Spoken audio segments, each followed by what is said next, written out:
meu querido amigo Jorge Barros. Que alegria estar com você para discutir esse assunto, conversar a respeito desse assunto. Você que não é apenas um curioso, você é um estudioso desse assunto. E a primeira pergunta que te faço é por que a violência tem sido tão gritante no nosso Estado? Por que a violência tem sido um tema que tem tomado conta das nossas famílias, dos acadêmicos? Por quê? É a primeira pergunta que fica para o meu amigo responder, conversar aí com a gente. Boa noite, Cacau de Brito, grande advogado, meu querido amigo. Boa noite aos seus espectadores. Peço desculpas aí pelo pequeno atraso, estava saindo de uma outra entrevista que eu fiz com duas lideranças comunitárias. Tem uma que eu descobri uma personagem lá fantástica. Cacau, vou te apresentar. Uma missionária evangélica que está fazendo um belo trabalho na periferia, lá para os lados de Itaguaí, e é uma pessoa que não fecha com Bolsonaro. Fiquei muito feliz em saber isso. Desculpa eu começar logo aqui a nossa conversa falando isso, mas eu fiquei muito feliz em saber que tem evangélicos ainda inteligentes. Bom, eu agradeço demais o teu convite para a gente estar aqui conversando sobre esses temas que eu aprecio muito, né? Eu sou jornalista desde 1981, portanto, em julho vou fazer 40 anos de profissão, sempre como um especialista nessa área de segurança pública e também de corrupção, que é um tema que muito me atrai. Eu achei que era 40 anos de idade. Não, eu já sou um pouquinho mais velho, 40 anos de jornalismo. Mas, Cacau, eu tenho a impressão que a questão da criminalidade não é apenas uma exclusividade do estado do Rio de Janeiro. Mas aqui no nosso estado, ela tem, ao longo dos anos, ao longo de décadas, se manifestado de forma mais dura, tem ceifado muitas vidas, né? Vamos tirar aí esse ano da pandemia, do ano passado, que, por incrível que pareça, houve uma redução nos índices de criminalidade. Nós podemos falar sobre isso depois. Mas, de qualquer forma, historicamente, o Rio de Janeiro, o estado do Rio de Janeiro, tem sido vítima da violência, da criminalidade, que só vai aumentando, principalmente por 3 fatores, eu diria. Primeiro, porque nós temos, lamentavelmente, visto aqui uma classe política, de modo geral, com raras exceções, tanto o poder legislativo como o poder executivo, muito omissas com respeito a essa questão, bastante omissas. Falta de projetos de lei, falta de fiscalização, falta de planos de segurança eficientes, condizentes com a realidade de cada região do Estado, porque aqui o Estado não é um só, tem regiões que têm uma realidade muito específica. O segundo ponto é, lamentavelmente também, a omissão da maioria dos cidadãos fluminenses. Nós temos uma tradição de nos omitir com respeito à criminalidade, ou seja por medo, ou por covardia, ou até mesmo por envolvimento, por ligação com alguns grupos criminosos, que têm seus tentáculos espalhados por vários segmentos da sociedade. Com o crescimento da milícia nos últimos 20 anos, isso então tem chegado ao poder público. Hoje, o poder legislativo está infiltrado por milicianos. Nós sabemos, desde 2008, quando surgiu a CPI das milícias, foi constatada a presença de milicianos, pessoas envolvidas com esses grupos armados ilegalmente. E o terceiro ponto, nós não podemos desprezar, é, sem dúvida, a desigualdade social. A desigualdade social é um fator relevante na questão da criminalidade. Não é que todo pobre vá virar bandido, muito pelo contrário. Se os pobres virassem bandidos, nós estaríamos perdidos, porque as favelas, onde está uma boa parte parcela mais pobre da sociedade, a grande maioria é formada por trabalhadores, a grande maioria. O que acontece é que a desigualdade social favorece o ingresso de pessoas na criminalidade. A gente vê assim não somente no estado do Rio de Janeiro, mas no Brasil e na América Latina. Eu estou assistindo a série sobre o grande traficante mexicano, El Chapo, o Joaquim Guzmán, que foi um terror no México, e o México se transformou num terror dos narcotraficantes. A grande parte desses narcotraficantes vieram das camadas mais pobres. O próprio Joaquim Guzmán era um garotinho pobre, trabalhador rural, entende? Que um dia teve aquela ambição, cresceu o olho, ele viu um cara mais rico, um traficante, eu quero ser igual a ele, quero ter um carro igual ao dele. E ele sabe que trabalhando na fazenda, onde ele trabalhava, ele jamais ia conseguir ter um carro. Então, eu acho que esses 3 fatores são os principais que eu diria para você. Eu perguntaria a você, professor Jorge, há uma teoria aí que a violência é papel do Estado, dizendo que o governador é que tem de cuidar disso. E eu disse muito pelo contrário. A prefeitura tem um papel preponderante na questão da violência. Porque quando se fala em violência, se fala logo em policiais armados nas comunidades, que é um ledo engano. Nós precisamos que a prefeitura esteja presente, levando educação, levando dignidade, saúde para essas pessoas. Enquanto a prefeitura não estiver de mãos dadas com o governo do Estado, prefeito, governador e governo federal, a gente não vai conseguir amenizar esse sofrimento da população que diariamente deixa de levar seu filho à escola, deixa de ir ao seu emprego, porque são tiroteios terríveis diariamente que começam 5 horas da manhã.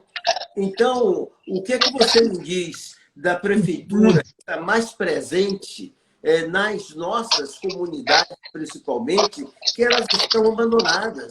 A única pessoa que frequenta a comunidade é o policial. Você não há um médico, não há professor, não há assistente social, não há psicólogo, entre outros profissionais que deveriam estar presentes. Esses profissionais devem estar presentes, dando assistência às nossas comunidades. Só assim a gente vai diminuir a violência, não só nas comunidades, mas também no asfalto. Com certeza. Estou pleno acordo com você, Cacau. Você é um cara que entende desse tema também. E como eu te falei aqui, nos principais fatores, nos 3 fatores, o primeiro, a omissão do poder público, está incluído, sem dúvida, a prefeitura. Infelizmente, no nosso país, nós temos uma cultura de achar que tudo, o responsável é o governo federal, em primeiro lugar, depois o Estado e depois o município. Deveria ser o contrário, porque é no município onde a gente mora. A gente não mora no Estado, nem na nação. A gente mora no município. Eu sou cidadão do Rio de Janeiro, morador aqui da Zona Norte, não vou falar o meu bairro para não chamar a atenção dos inimigos que andam por aí, mas entende? A cidade é muito importante. Historicamente, sempre faltou uma estratégia dos municípios para enfrentar a criminalidade. É preciso haver um plano integrado, que integre todos os órgãos de segurança e os órgãos de informação, de inteligência, para que então a criminalidade seja de fato reprimida. Enquanto você achar que o bandido federal vai ficar com o governo federal, o bandido estadual com o estadual, e o bandido municipal, não. O bandido vai agir na cidade do Rio de Janeiro, como tem agido, como você bem lembrou, as comunidades pobres estão dominadas, os territórios estão ocupados, seja por tráfico ou por milícia. Essas áreas, as pessoas estão realmente totalmente sujeitas, subordinadas, assim como nós do asfalto também sofremos a consequência, mas o morador de favela sofre muito mais. A escola que está numa favela sofre muito mais com essa questão. Mas você veja que agora, o que está acontecendo com nós, moradores do asfalto? Estamos sofrendo ações de grupos armados que estão roubando cabos nas vias públicas, estão sequestrando antenas de operadoras de telefonia, roubando o nosso Wi-Fi, roubando a nossa internet. Tudo isso nós estamos sendo alvo por causa do crescimento monstruoso dessa criminalidade. E a criminalidade deve ser um papel de governo. Porque o que acontece?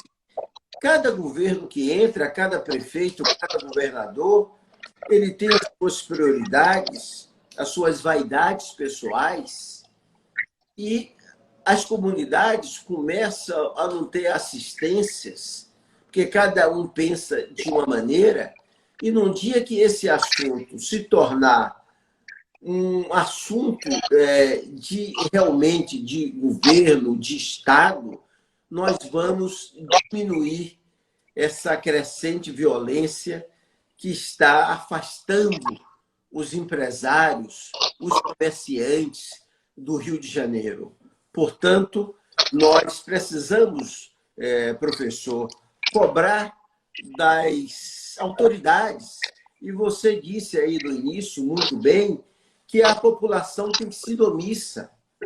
A população precisa se organizar para cobrar dos governantes, levar melhorias para as nossas comunidades. Enquanto isso não acontecer, nós vamos viver esse discurso demagógico de 4 em 4 anos e a violência aumentando e as pessoas ficando à deriva do poder público. Você não acha?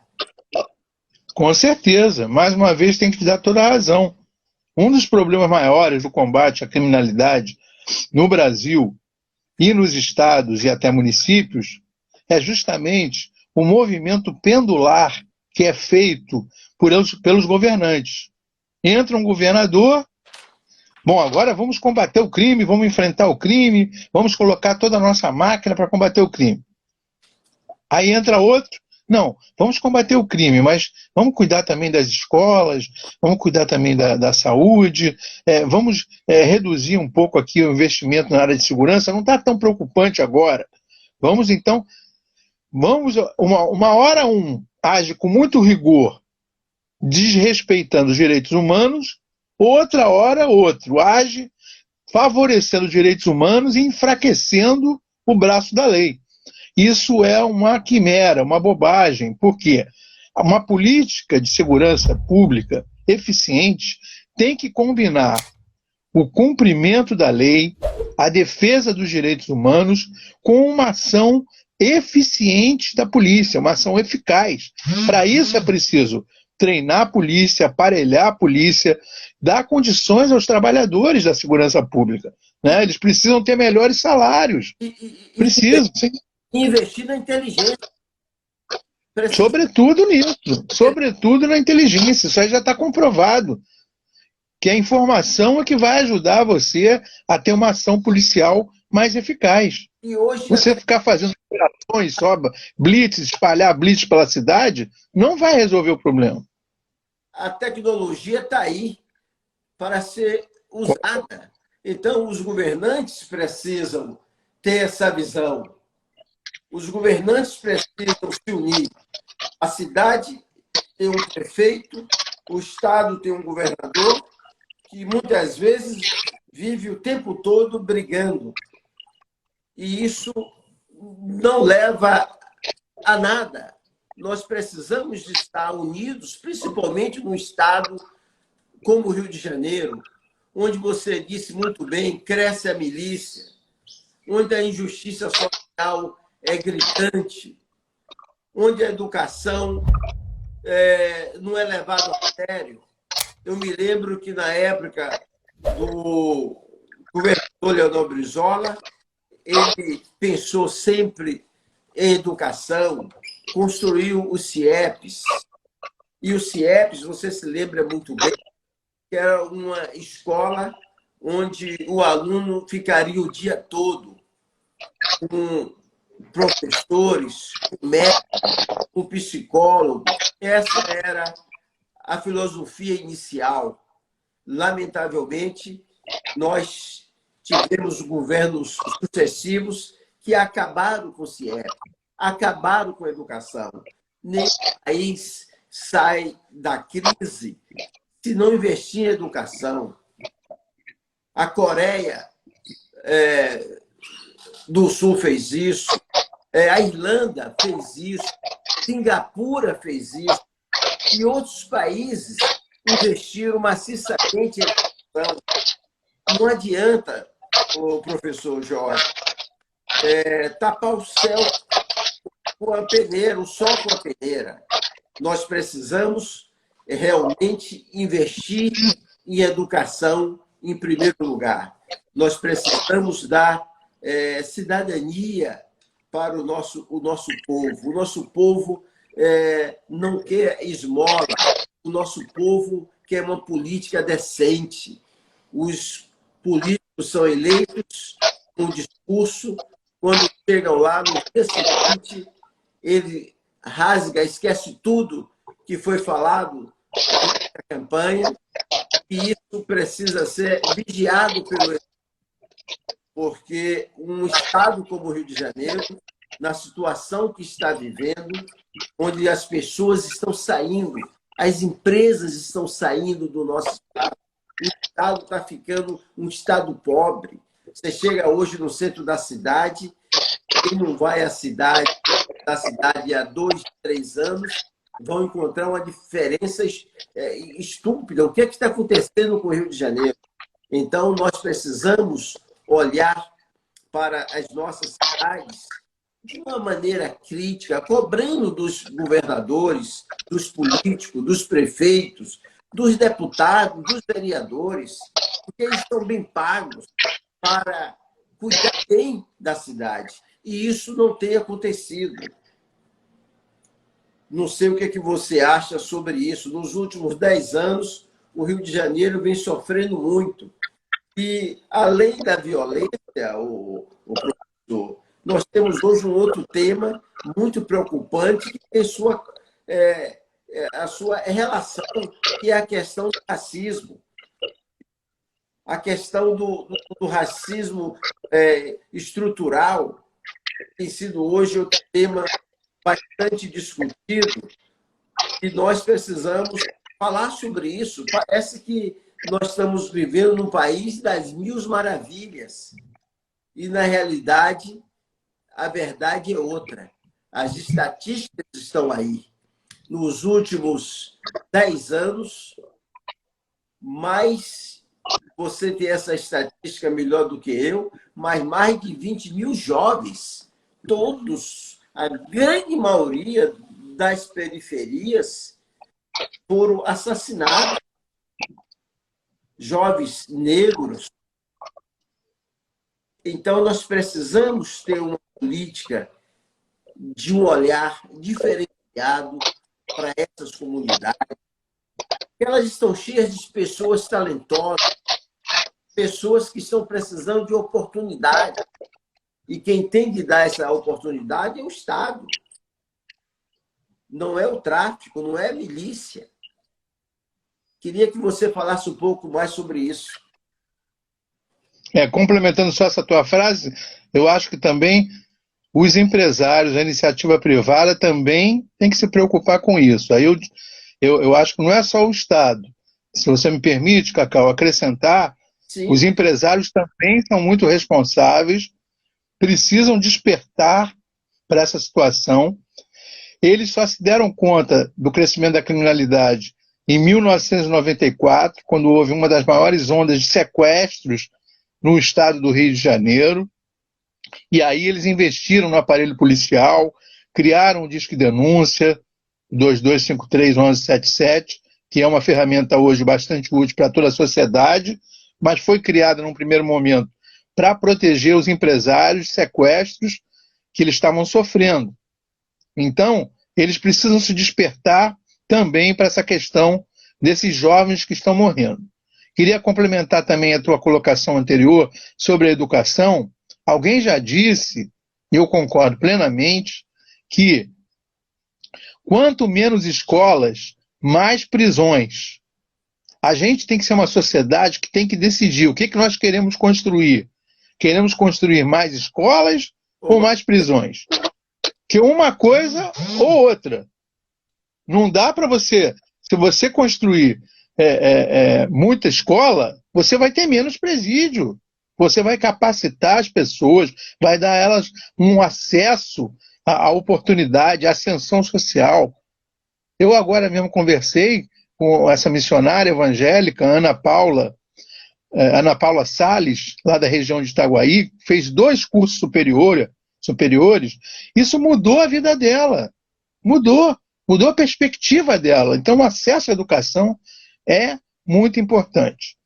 A questão do racismo, que você me perguntou, que é lamentável em pleno século XXI, os países já estarem sofrendo, né, tendo que discutir isso. No Brasil, por exemplo, nós vivemos a escravidão até 1888. O Brasil foi um dos últimos países a acabar com a escravidão, um dos últimos países a acabar com o tráfico de escravos. Foi um negócio milionário que enriqueceu muitas famílias nesse país. Era uma questão econômica, por isso que foi tão difícil acabar. Por isso que foi tão difícil extinguir a escravidão. E quando a escravidão acabou, não houve nenhuma política de Estado preocupada em colocar aquele... Compensatória, nenhuma política compensatória. Nem uma política compensatória e nem uma política para colocar aqueles negros, inserir aqueles negros que estavam sendo libertos na sociedade. Eles ficaram vagando. Depois foram ocupar as favelas. A primeira favela que nasceu aqui no Brasil foi a favela do Morro da Providência, né, que era formada pelos ex-combatentes de Canudos e escravos, ex-escravos. Houve uma lei aprovada na época que obrigava todos as crianças, os adolescentes na escola, menos para os negros. Você sabe disso? Foi não sabia. Uma lei aprovada que todos teriam de ter direito à escola, menos os negros. Todos deveriam ter direito à terra, menos os negros. Então, essa política compensatória, ela nunca foi feita, e quando agora, recentemente, foi aprovada a questão das cotas, foi um grita. E as cotas nada mais, nada menos do que um paliativo para o grande prejuízo que a escravidão trouxe para o nosso país. Agora, Jorge... E uma compensação, né, Cacau? Seria uma forma de compensar, dar um pontapé inicial para essas... Os presos políticos tiveram compensação e justa. É verdade. Com certeza. Você é bem lembrado. Entendeu? Agora, Jorge, essa questão educacional, e hoje as comunidades já teve até com mais afinco as organizações não governamentais, as igrejas católicas, evangélicas, os espíritas, todos eles unidos para levar educação para essa população. Eu conheço várias igrejas que têm o vestibular comunitário e que faz uma diferença brutal. Então, nós precisamos chamar atenção para as nossas paróquias, para os nossos padres, pastores, para investirem mais na educação. As igrejas têm estruturas fenomenais que poderão ajudar o Estado dessa questão, porque hoje todas as comunidades têm igrejas católicas, evangélicas, espíritas. Então, é um trabalho que precisa ser feito com várias mãos, não só o Estado, viu? Não só o empresário, não só as organizações não governamentais, mas chegou uma hora que todos precisam se unir para tirar as crianças das ruas, colocar as crianças nas escolas, ajudar, tirar as pessoas que estão vivendo nas ruas das nossas cidades de maneira desumana. E nós temos de cobrar do Estado, mas também temos de dar a nossa participação. Nós precisamos meter a mão no bolso e ajudar. Vamos cobrar do Estado, sim, mas também podemos ajudar a matar a fome dessas pessoas, da escola para as nossas crianças. Só assim nós vamos viver numa sociedade menos desigual como é a sociedade brasileira. Absoluta certeza. E mais, o que você acabou de falar está certíssimo. Essa união é muito importante também para criar uma verdadeira consciência anti-racismo, anti-discriminação. Né? A gente precisa, que leis nós já temos aí de sobra, você conhece bem as leis. Tem a lei do crime de racismo, tem a lei da injúria racial. Nós estamos bem aparelhados com leis. O que precisamos agora é nos unir e criar uma consciência anti-racismo para que a gente possa ter uma sociedade menos conflituosa, menos violenta do que antes. Menos raivosa. Menos raivosa também, né? Porque sabendo respeitar as diferenças que nós vamos, de alguma forma, conseguir aumentar o nosso nível de tolerância, que hoje praticamente é zero. Ninguém respeita mais ninguém. Basta a pessoa não falar a mesma língua que ele já sai xingando, sai agredindo, sai ofendendo. Por quê? Infelizmente, eu tenho que falar para você, nós estamos aqui vendo exemplos que estão vindo de cima, maus exemplos. Temos um presidente, um vice-presidente, por exemplo, que acham que não existe racismo no Brasil. Olha só, a que ponto nós chegamos. Tem gente que diz assim, não existe racismo no Brasil, o que existe no Brasil é o preconceito social. Também. É outra forma de discriminação. Sim. Também. É claro que muitas vezes o que acontece na nossa cultura, quando a gente vê um negro, né, bem vestido, empoderado, num carro último tipo, ou de paletó e gravata, né, no fórum e tal, a gente logo esquece um pouco da cor dele, né? Ah, não, ele não é preto. Eu não estou vendo ele como preto. Ele é uma pessoa integrada à sociedade, não é verdade? O raciocínio. É moreno. Hein? É moreno. É moreno. É escurinho. É escurinho. Escurinho. Não, tem uma do Timaya, do filósofo Timaya, nesse sentido, que eu adoro. Ele dizia, o que passa de branco é preto. E ele está certíssimo. É a melhor definição. O que passa de branco é preto. Esse negócio de moreninho. Isso tudo é o racismo disfarçado. Mas hoje eu estou preocupado que o governo federal tem hoje dito de voz alta para todo mundo ouvir, querendo colocar armas na mão das pessoas. Hoje ele está aumentando o imposto do livro em 12% e o osso da compra de armas. Meu amigo, com certeza, a sociedade brasileira, principalmente os evangélicos, os cristãos, não estão vendo essa barbaridade aonde vamos chegar, armar a sociedade, uma sociedade já violenta. Hoje você não pode buzinar seu carro e alguém já salta com violência. Nós precisamos, os nossos parlamentares precisam dar um freio nisso. Armar a sociedade é um dos maiores erros e vamos pagar um preço muito caro por isso a curto prazo. O Com Brasil certeza, os Estados Unidos já armar estão pagando. a sociedade, nós precisamos dar o lápis, o livro para as nossas crianças. Senão, meu amigo, nós vamos, a curto prazo, pagar um preço maior do que o que estamos pagando. A violência tem tirado muitas empresas do Rio de Janeiro, a violência tem tirado o turista do Rio de Janeiro.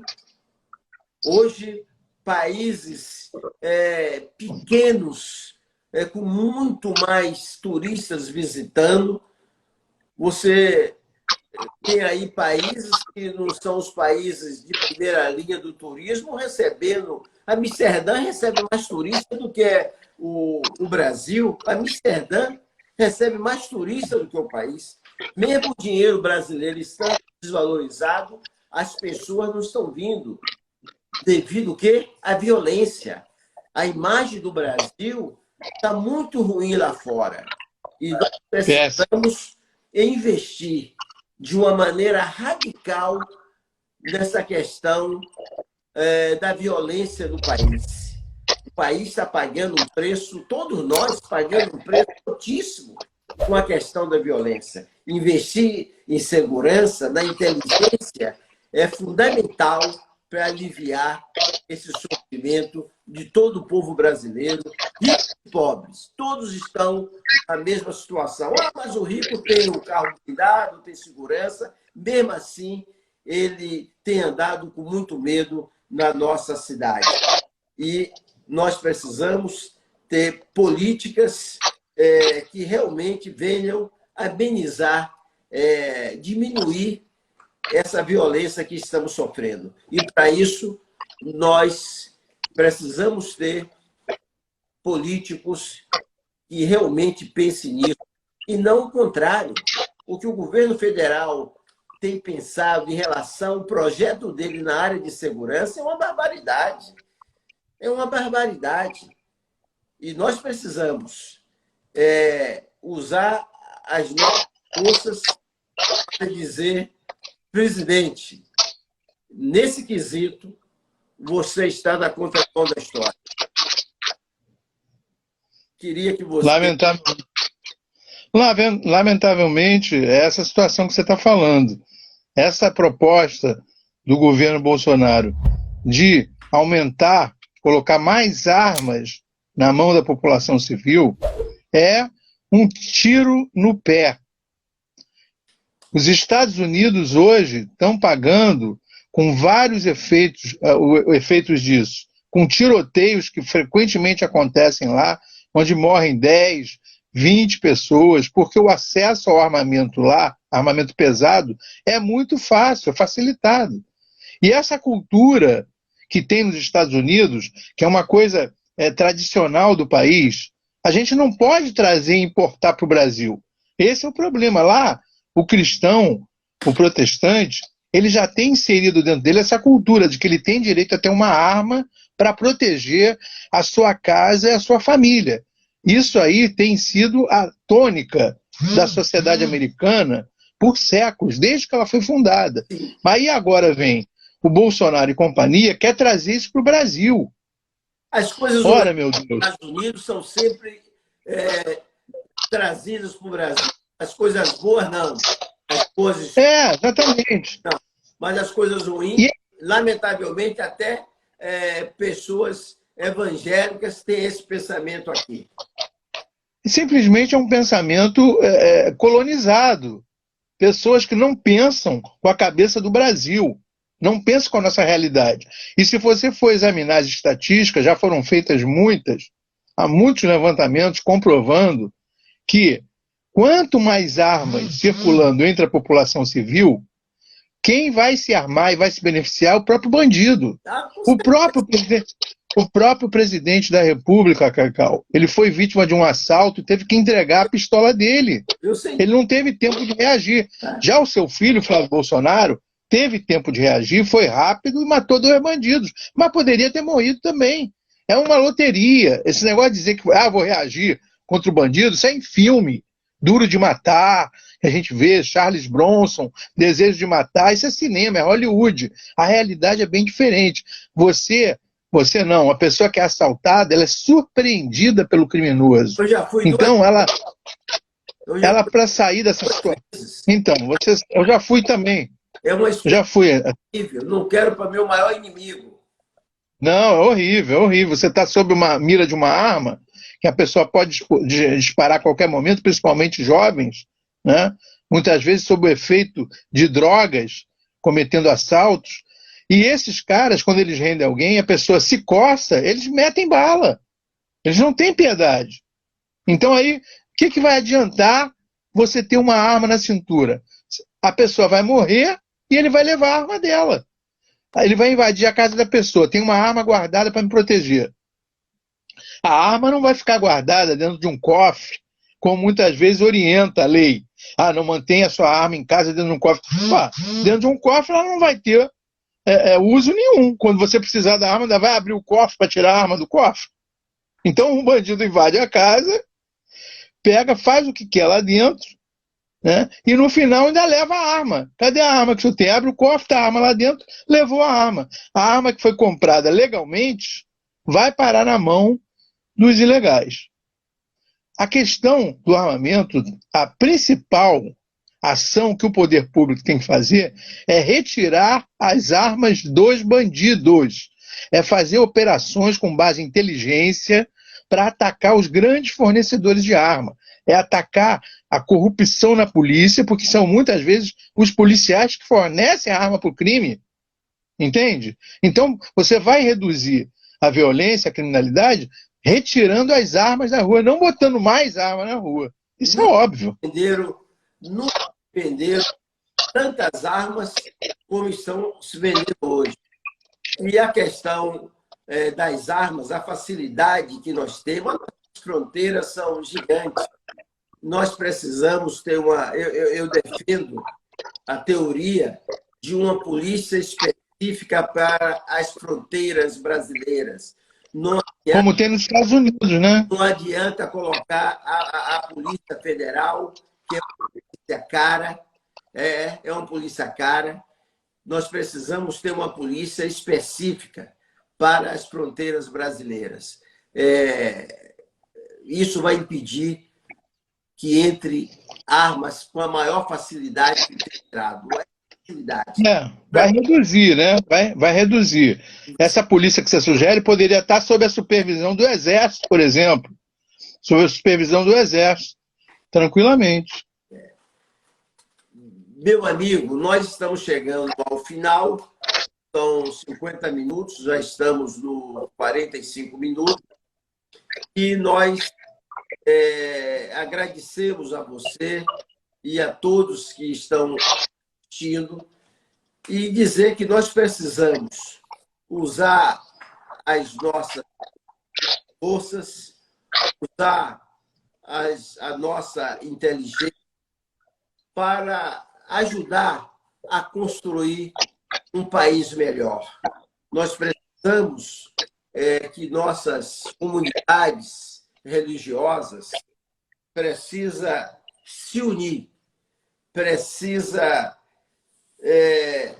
ensinar o beabá da paz. Nós precisamos, Amém. Nós somos chamados para pregar as boas novas, pregar paz e não pregar guerra. O Brasil hoje está vivendo uma guerra. Recentemente, no metrô aqui na São Francisco Xavier, um jovem que, por acaso, era um jovem pastor presbiteriano, viu um guarda metroviário espancando o vendedor de doce, e ele chegou próximo e o guarda disse: olha, amigo, a partir de agora, tem poucos, mais ou menos uns 8 meses, a partir de agora, essa questão de paz, de direitos humanos, acabou. E meteu o cacetete nesse setor também. E foi, registrou no MP, fizemos o acompanhamento. Lamentavelmente, o outro rapaz que foi espancado não conseguiram mais achar esse rapaz, mas a violência chegou a esse nível. Um pastor que viu lá um guarda metroviário espancando um cidadão que estava tendo bala, e o que aconteceu? Também apanhou. Então, estamos vivendo um momento de muita violência. Essa cultura da paz está indo para o beleléu. Já foi. E somos cristãos, nós que somos protestantes, nós que somos evangélicos, precisamos realmente estar unidos para que essa cultura da paz seja uma coisa permanente no nosso país. E sem dúvida, contamos com as nossas lideranças que realmente pensem nisso, que realmente possa viver isso. Nós estamos com muita gente aí equivocada. Estamos com muita gente extremamente... Sei lá, eu estou vivendo num momento que eu estou tão preocupado, que eu estou vendo pessoas de bem trocando bem pelo mal. E não estou falando de política partidária. Eu estou falando de uma política de paz para a nossa nação. E eu acho que nossas comunidades religiosas têm o dever de estarem pregando essa paz que está lá na Bíblia, que está lá nos evangelhos. Porque, meu amigo, estamos vivendo um momento de guerra na nossa nação. As cadeias estão cheias, os presídios estão cheios. Isso tudo porque há 30 anos o professor Darcy Ribeiro, juntamente com sua equipe, com o governador Brizola, queriam implantar educação, escola, como fez em 65 no Rio Grande do Sul. Espalhou escola para tudo que era canto. Uma criança fora da escola era uma aberração. Os pais eram punidos. Então, investir em educação não é despesa para o Estado. Educação é investimento. E nós precisamos pensar nisso. Os empresários precisam pensar nisso. E assim, eu quero caminhar para o fim, dar a palavra final para você, para que você possa se despedir, e agradeço a honra de ter participando da live conosco nessa noite memorável. Eu só tenho a agradecer a você, Cacau, pela oportunidade da gente estar dialogando em alto nível com uma plateia aí maravilhosa, né, que vai, de certa forma, nos ajudar a difundir esses ideais em que a gente acredita, porque, como você bem disse, somos cristãos e acreditamos que é possível transformar, que não podemos nos conformar com a situação do jeito que está e temos que transformar pela renovação da nossa mente, como está escrito em Romanos. Né? 2. Exatamente. Temos que transformar esse mundo, não podemos nos conformar, né, com essa realidade. Essa é a... O caso que você citou do pastor que apanhou do segurança metroviário, esse irmão, ele é um exemplo. É uma pessoa a quem eu dou toda a honra, né, pela dignidade que ele teve de não se omitir, pela coragem que ele teve de denunciar um ato criminoso e violento que estava sendo cometido, e ele sofreu as consequências por isso. mas ele não cruzou seus braços. Ele não ficou calado. Ele não passou distante e ficou simplesmente orando. Vou ficar aqui orando no meu canto. Não. A nossa oração, como a palavra diz, inclui ação. Com certeza. Oração sem ação não existe. É por isso que eu estou há 40 anos nessa caminhada. Caminhada Valeu. e a caminhada da fé. E eu agradeço a você. Muito eu agradeço o privilégio de ter sido o primeiro a dialogar com você. Tenho certeza que esse teu programa vai ser um sucesso. E você, na tua caminhada política, você sabe que pode sempre contar comigo. Eu agradeço. Porque eu acredito que você é um homem de bem, um homem que tem munido de todos a capacitação para exercer esse poder político com sabedoria e com equidade. Obrigado, amigo. E você, internauta, que participou conosco. Se você gostou, compartilhe com seus amigos, porque só assim a gente vai criando a cultura da paz na nossa cidade, no nosso estado. E até a próxima, se Deus assim o permitir.